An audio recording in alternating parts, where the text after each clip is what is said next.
Hello students, कैसे हो आप सब। आई होप आप अच्छे होंगे। तो चलिए फिर शुरू करें आज की क्लास। आज हम करेंगे प्रश्नावली 5.2 के 10वें क्वेश्चन से शुरू कर रहे हैं। तो देखिए 10वां क्वेश्चन क्या है। किसी व्यक्ति का 17वां पद उसके 10वें पद से 7 अधिक है, इसका सारों अंतर ज्ञात कीजिए। क्वेश्चन को ध्यान से समझने की कोशिश करना। किसी व्यक्ति का 17वां पद उसके 10वें पद से 7 अधिक है, इसका सारों अंतर ज्ञात कीजिए। सारों अंतर यानी हमें इसका डी ज्ञात करना है। किसी व्यक्ति का 17वां पद क्या होता है? ए 17, यही होता है 17वां पद। किसी व्यक्ति का 17वां पद उसके 10वें पद से बराबर, उसके 10वें पद से 10वां पद क्या होगा? उसके 10वें पद से यानी A10 उसके 10वें पद से 7 अधिक है। 10वें, ये 10वां पद हो गया, इससे क्या है? 7 अधिक है। ये हमने एक समीकरण बना ली, ठीक है। किसी व्यक्ति का 17वां पद, ये मैंने लिख दिया 17वां पद A17, ठीक है। उसके 10वें पद से 7 अधिक है तो बराबर ही आएगा, यानी A प्लस 10, ये A10 यानी 10वां पद A10 प्लस 7, तो ये क्या है? 7 अधिक है 10वां पद, तो इसमें मैंने 7 ऐड कर दिए, ठीक है। यानी ये 17 बराबर है A10 प्लस 7, यानी 17वां पद जो है वो क्या है? 10वें पद में यदि हम प्लस 7 ऐड करेंगे तो उसके बराबर होगा, ठीक है। अब इसे हम सोल्व करते हैं तो कैसे करेंगे? A17 यानी 17वां पद है तो इसका फॉर्मूला क्या होगा? फॉर्मूला हमेशा क्या होता है? जो पदों की संख्या होती है उससे D एक कम हो जाता है, तो फॉर्मूला होगा इसका A प्लस 16D। आ रहा है समझ में? बराबर A10, इसका फॉर्मूला क्या होगा? ये 10वां पद है तो इसका फॉर्मूला क्या होगा? A plus 9D, okay, plus 7। Clear इतना? आगे चलते हैं, ठीक है। ए वाले पद इस तरफ ले आएंगे तो ये ए और फिर ये इधर आएगा, प्लस 16D लिख देते हैं पहले। अब ए और डी इस तरफ लाएंगे तो ये इधर आएगा तो हो जाएगा माइनस का ए और ये माइनस का 9D और बराबर क्या बचा है? अब 7। ए में से प्लस और माइनस है तो कट जाएगा। ये प्लस का 16D है और ये क्या है? माइनस का 9D है, तो 16 में से 9 घट जाएंगे तो कितने बच गए यहाँ पर? 7D, और वो भी किसके? प्लस के, क्योंकि प्लस की संख्या बड़ी है, बराबर 7। हमें क्या ज्ञात करना है यहाँ पर? D, तो D को इधर रखेंगे और ये 7 यहाँ D के गुणा में तो इधर जाएगा तो क्या हो जाएगा? 7 के बटा में 7 से 7 कैंसिल तो 1, यानी D बराबर 1। तो सारा अंतर कितना है? 1 आता है। यहाँ सारा अंतर यानी D बराबर 1 होगा, ओके। अब देखिए हमारा 11वां क्वेश्चन। 11वां क्वेश्चन क्या है? एक एपी दी गई है, यानी एपी 3, 15, 27 और 39 का कौन सा पद उसके 54वें पद से 132 अधिक होगा? कौन सा पद? ये क्या दे रखा है यहाँ पर? कौन सा पद? इसका मतलब क्या है? एन दे रखा है हमें, ठीक है। कौन सा पद? एन है, उसके 54वें पद से 132 अधिक होगा। कौन सा पद उसके 54वें पद से 132 अधिक होगा? यानी ए अन दे रखा है हमें यहाँ पर, तो हम क्या लिख सकते हैं? कौन सा पद का मतलब एन होता है, ठीक है। तो मैं यहाँ पर लिख देती हूँ कि एन बराबर, ठीक है, कौन सा पद? उसके 54वें पद से 54वां पद, तो क्या होगा? A54, ठीक है। A54 लिख दिया मैंने, 54वां पद 54वें पद से 132 अधिक होगा, 132 प्लस ऐड कर दिया 132, यानी कौन सा पद? तो मतलब एन, ठीक है।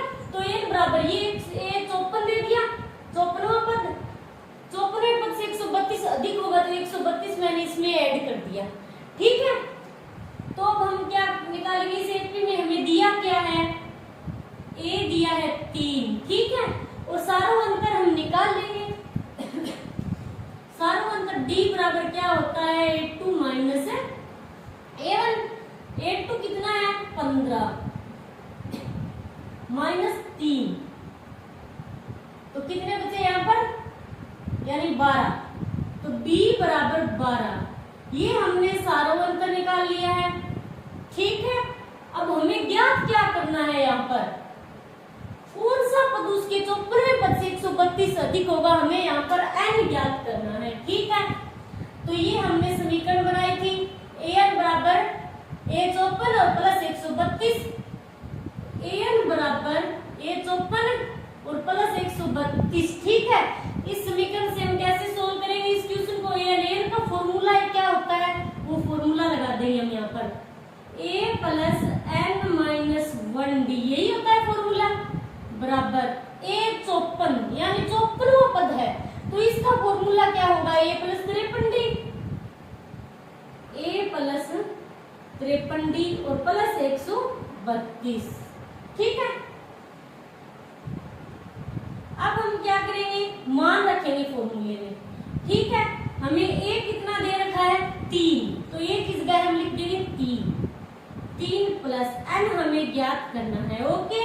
d हमें दे रखा है 12, बराबर a 3 plus 53 into d 12 plus 132, इस 3 को भी इधर ले जाएंगे तो कितना बचा, n माइनस 1 इंटू 12 और बराबर 3 प्लस 53 को 12 से गुणा करा दें, 53 को 12 से जब गुणा कराएंगे तो कितना आएगा,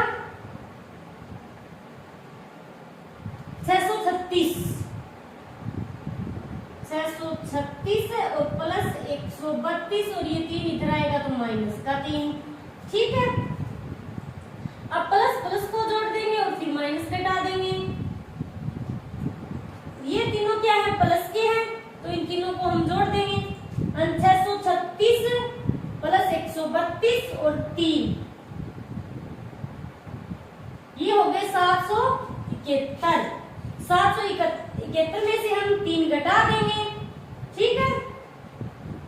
11 में से 3 गए 8 और 6 और 7, ये बच गए 768, n माइनस 1 इंटू 12 बराबर कितने बच गए, 768, और वो भी प्लस के, क्योंकि प्लस की संख्या बड़ी है। अब n माइनस 1 तो इधर रहेगा, बराबर 768 बटे 12 का अब हम भाग देंगे, तो 12 छीकी 72, 12 छीक 72, 4 बचे फिर 48, 12 चौका 48, तो n माइनस 1 बराबर है 64, ठीक है। n माइनस 1 बराबर है 64, n बराबर कितना हो जाएगा 64 और 1 इधर आएगा तो प्लस का 1 हो जाएगा, तो n बराबर कितना आ गया यहाँ पर 65, ये n का मान हमने निकाल लिया। कौन सा पद उसके 54वें पद से 132 अधिक होगा, तो हम लिख देंगे कि AP का, अतः AP का 65वां पद उसके 54वें पद से 132 अधिक होगा, ठीक है। ये हो गया हमारा 11वां क्वेश्चन। अब हमारा 12वां क्वेश्चन। 12वां क्वेश्चन क्या है, दो समांतर श्रेणियों का सारव अंतर समान है, यानी d समान है, दो समांतर श्रेणी और श्रेणी में भी नहीं है। यदि इसके 100वें पदों का अंतर 100 है तो इसके 1000वें पदों का अंतर क्या होगा, तो इसे कैसे सोल्व करेंगे हम इस क्वेश्चन को। हमें यहाँ कोई एपी नहीं दी गई है, दो समांतर श्रेणियों का सारव अंतर, दो समांतर श्रेणियां दी गई है, ठीक है। तो मैं मान लेती हूँ यहाँ पर कि ये पहली समांतर श्रेणी है, ठीक है। एपी जो पहली एपी है समांतर श्रेणी, उससे मैं कैपिटल ए मान लेती हूँ, ठीक है। वो सारव अंतर क्या होगा इसका डी समान होगा सारव अंतर दोनों का। और दूसरी जो एपी है, ये दूसरी एपी है, ठीक है। इसको मैं स्मॉल ए मान लेती हूँ, इसका सारव अंतर भी क्या होगा डी, यानी दोनों समांतर श्रेणियों का का सारों अंतर हमें क्या दे रखा है, समान दे रखा है। ये हो गई दो समांतर से रेडी, सारा अंतर डी हो गया। यदि इसके 100वें पदों का अंतर, 100वें पदों का अंतर यानी पहली और दूसरी एपी है, इनके 100वें पदों का अंतर तो कैसे लिखेंगे, इसको मैंने कैपिटल ए माना है तो ए 100, ठीक है, अंतर है तो माइनस फिर ये स्मॉल ए 100 बराबर अंतर कितना है इनका, यदि इनके 100वें पदों का अंतर 100 है, ये हो गई दोनों एपीओ का अंतर हमें 100 दे रखा है, तो इसके 1000वें पदों का अंतर क्या होगा, यानी हमें ज्ञात क्या करना है, हमें ये ज्ञात करना है कि ये तो 100वें पदों का अंतर है दोनों एपीओ के, और हमें ज्ञात क्या करना है 1000वें पदों का, 1000 माइनस ए, ये हमें नहीं दे रखा है, यानी 100वें पदों का अंतर तो हमें 100 दे रखा है और 1000वें पदों का अंतर हमें क्या करना है, ज्ञात करना है, ठीक है। तो कैसे ज्ञात करेंगे हम, ए 100 इसका फॉर्मूला क्या होता है, यानी पद हमें 100 दे रखे हैं, ठीक है, तो इसका फॉर्मूला क्या होगा, ए प्लस 99 डी, ठीक है, माइनस ये स्मॉल है तो ए प्लस 99 डी बराबर 100। क्लियर, मैंने कुछ नहीं किया, यहाँ पर सिर्फ फॉर्मूला लगाया है, यानी ये 100 ए का 100वां पद है तो उसका फॉर्मूला क्या होगा, ए प्लस 99 डी, और ये क्या है दूसरी एपी है, ठीक है, इसमें स्मॉल ए लिया है मैंने, तो इसमें 100वें पदों का अंतर क्या होगा, तो स्मॉल ए लिख दिया और 99 डी, ठीक है। हम क्या, ये माइनस है, यानी ये क्या है घटेगा, इसमें घटेगा तो माइनस लगा देती हूँ। अब क्या होगा, माइनस है तो अंदर वाली संख्याओं के चिन्ह चेंज होंगे, ये माइनस है और ये 99 किसका हो जाएगा, माइनस 99 डी बराबर है 100, ठीक, ये माइनस का 99 डी है और ये क्या है प्लस का 99 डी है, तो माइनस और प्लस ये कैंसिल हो जाएंगे और बचेगा क्या, ए माइनस स्मॉल ए बराबर 100, इसे मैं मान लेती हूँ समीकरण नंबर ए, ठीक है।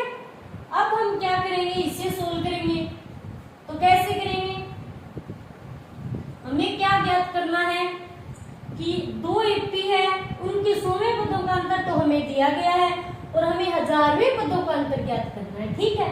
तो कैसे करेंगे, यहाँ पर कितने पद हैं, 1000 पद है, तो इसका फॉर्मूला क्या हो जाएगा, ए प्लस 999 डी होगा, ठीक है, क्यों 1000 पद पूछ रखे हैं, तो 1000 पद है तो डी पदों से कम होगा, यानी 999 डी माइनस ये स्मॉल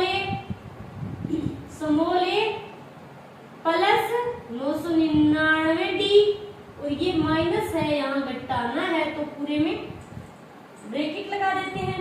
अब ये ब्रैकेट हटेगा तो क्या होगा, ए प्लस 999 डी और ये माइनस का है और फिर ये क्या हो जाएगा माइनस का 999 डी।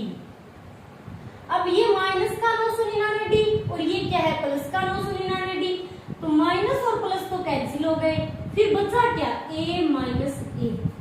अब a माइनस ए की यदि हम समीकरण 1 से तुलना करें तो ये क्या है, a माइनस ए बराबर क्या है 100, तो हम यहाँ लिख सकते हैं a माइनस ए बराबर है 100। अब हम लिख देंगे कि समीकरण 1 से, ठीक है, या ऐसे लिख देते हैं, चूंकि a माइनस ए बराबर कितना है 100, तो ये हो गया a माइनस ए बराबर है 100। हम लिख देंगे कि अतः दो एपीओ के इनके 1000वें पदों का अंतर 100 होगा, अतः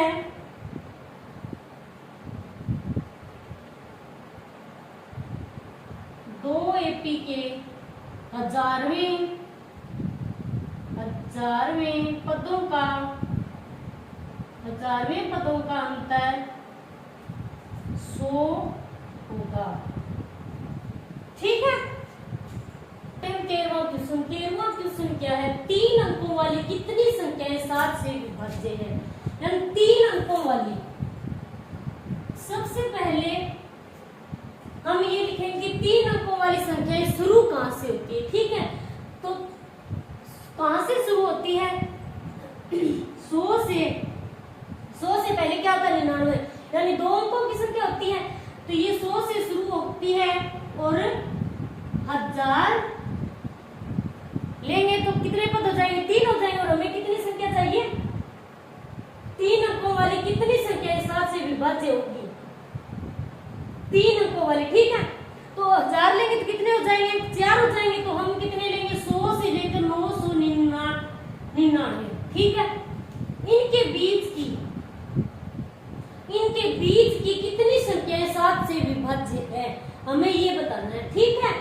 7 से विभाज्य संख्याएं कौन सी होती है, ये होती है 7 से विभाज्य संख्याएं। और हमें इनके बीच में 7 से विभाज्य होने वाली संख्याएं ज्ञात करनी है। ओके, तो सबसे पहले ये 3 अंकों का सबसे पहला अंक कौन सा है, 100 है। तो 100 में हम 7 का भाग देकर देखेंगे, ठीक है। 7 एकम 7, बच गए 3, 7 चौक 28 और शेषफल आ गए यहाँ पर 2। अब 14 को जब हम 7 को वापस 14 से गुणा कराएंगे और फिर इसमें प्लस 2 ऐड कर देंगे तो वापस 100 आ जाएंगे।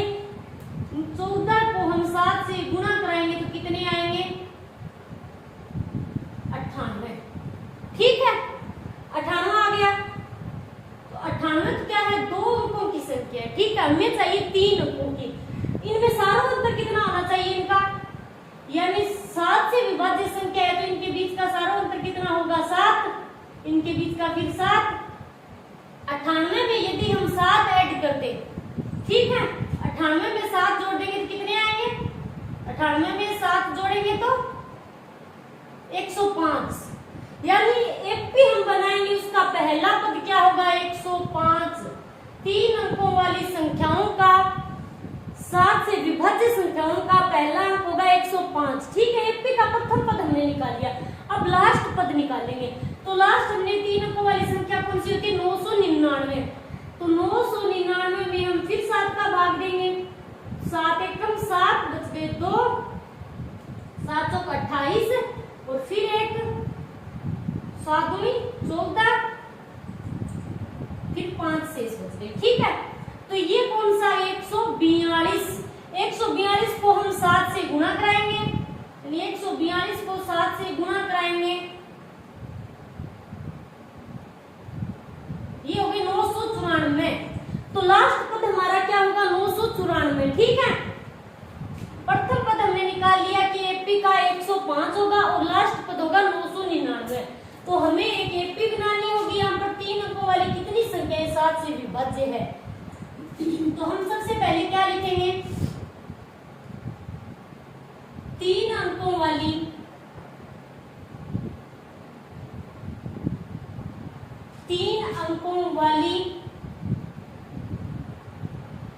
संख्याएं, ठीक है। 3 अंकों वाली संख्याएं कौन सी होती है, 100 से लेकर 999 तक चलती है, ठीक है। अब हम एपी बनाएंगे, ठीक है, जो 7 से विभाज्य हो। तो प्रथम पद हमने क्या निकाला है, 105। एपी 3 अंकों वाली संख्याएं ये होती है और हमें इनके बीच की संख्याएं जो 7 से विभाज्य हो वो संख्याएं निकालनी है। तो हमने ज्ञात कर लिया कि पहली संख्या है हमारी 105, ठीक है। हम एपी कैसे बनाए, पहली तो 105 निकाल ली हमने, दूसरी क्या होगी, यानी इनके बीच का सारा अंतर कितना है, 7 है। तो हम 7 जोड़ देंगे, 105 में हम 7 जोड़ेंगे तो कितने हुए, 112 और फिर 112 में 7 जोड़ देंगे 119। ये इस प्रकार चलेगी और इसकी लास्ट पद हमने कितना निकाला था एपी का, 994। ये हो गई एपी, ये हमने एक एपी बना ली। अब हम क्या ज्ञात करेंगे कि 3 अंकों वाली संख्याओं के 7 से विभाज्य संख्या कितनी है। ये जो एपी 105 से लेकर 994 के बीच में 3 अंकों वाली कितनी संख्याएं हैं जो 7 से विभाज्य हो। तो कैसे निकालेंगे, हमें प्रथम पद ये क्या दे रखा है यहाँ पर 105, ठीक है। अब सारा अंतर डी तो 7 है, चलिए हम निकाल लेते हैं। A2 - A1 बराबर A2, 112 माइनस 105 बराबर 7, यानी डी दे रखा है हमें 7। ये डी निकाल लिया हमने 7, ए है 105 और डी है 107। अब हम क्या करेंगे, एन वाला फॉर्मूला लगाएंगे। एन कितना दे रखा है, ये लास्ट पद जो हमने निकाला है ये क्या एन है, 994। ठीक है, अब ये फॉर्मूला लगाएंगे तो क्या होता है एन वाला फॉर्मूला, ए प्लस एन माइनस 1डी बराबर है 994। ठीक है, ए हमें कितना दे रखा है 105, तो ए की जगह लिख दिया हमने 105 प्लस एन हमें ज्ञात करना है, इनटू में डी हमने अभी निकाला है 7 बराबर है 994। 105 को इधर ले जाएंगे तो n माइनस 1 इंटू 7 बराबर 994 और इधर आएगा तो ये क्या हो जाएगा माइनस का 105। अब क्या होगा n माइनस 1 इंटू 7 बराबर 994 में से 105 घटाएंगे तो कितने बचेंगे, 9 8 और 899। ठीक है, अब n माइनस 1 को तो इधर रखेंगे बराबर 899 बट्टे कितने हो जाएंगे 7, तो 7 का भाग देंगे।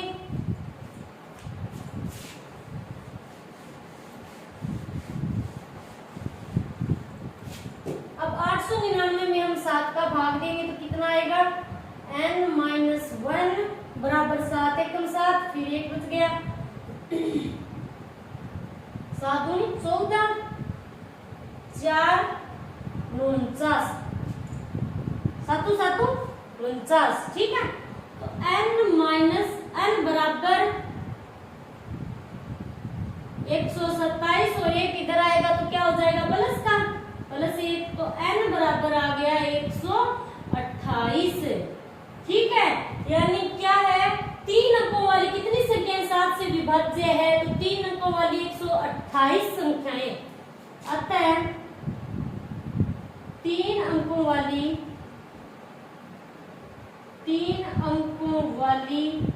128 संख्याएं 7 से विभाज्य है।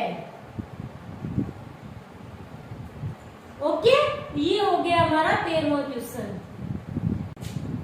अब करते हैं हम 14वां क्वेश्चन। 14वें क्वेश्चन में हमें कोई एक भी नहीं दी गई है। ठीक है, 10 और 250 के बीच में 4 के कितने गुणज हैं, 10 और 250 के बीच में हमें एक एपी बनानी होगी। ठीक है, तो सबसे पहले मैं बता देती हूँ 10 और 250 के बीच में 4 के कितने गुणज हैं, यानी 4 के गुणज क्या होते हैं, 4 ये होते हैं 4 के गुणज। ठीक है, तो हमें कौन से निकालने हैं, यानी 10 और 250 के बीच, तो हमें 10 से तो अधिक लेना है और 250 से कम लेना है। तो 10 से ज्यादा, 10 के बाद क्या था 11, तो 11 तो 4 का गुणज नहीं है। ठीक है, और 11 के बाद क्या था 12, तो 12 4 का पहला गुणज क्या होगा 12, 4 दिया 12 यानी गुणज है, तो पहला गुणज तो एपी का हमने 12 ले लिया। ठीक है, 12 ये तो पहला, लास्ट 250 है, 250 से पहले कौन सा गुणज होगा ये हमें नहीं पता है, तो ये हम कैसे ज्ञात करेंगे, 250 में हम 4 का भाग देंगे, हमें 4 का गुणज निकालना है। 4 ठीक है 24, तो बच गया ये 4 दूनी 8, यानी अब हम 62 को 4 से वापस गुणा कराएंगे, 6 चौके 24 तो 248, तो हमें लास्ट गुणज क्या होगा 250 से पहला 248। ठीक है, इनका अंतर क्या है, लास्ट तो हमने निकाली 248, अब 12 के बाद क्या आएगा, तो इनका अंतर कितना होगा 4। ठीक है, 8 में से 4 गए 4 और फिर 12 में से 8 गए फिर 4, यानी डी सारा अंतर क्या है इनका 4 है। तो अगला गुणज क्या होगा, 12 में 4 जोड़ देंगे तो 16, और 16 में हम फिर 4 जोड़ेंगे तो 20। इस प्रकार लास्ट गुणज क्या होगा 248। ठीक है, ये हमने एक एपी बना दी। कि 10 और 250 के बीच में, ये 10 और 250 के बीच की एपी बना ली हमने। 4 के कितने गुणज हैं हमें n ज्ञात करना है यहाँ पर, ठीक है।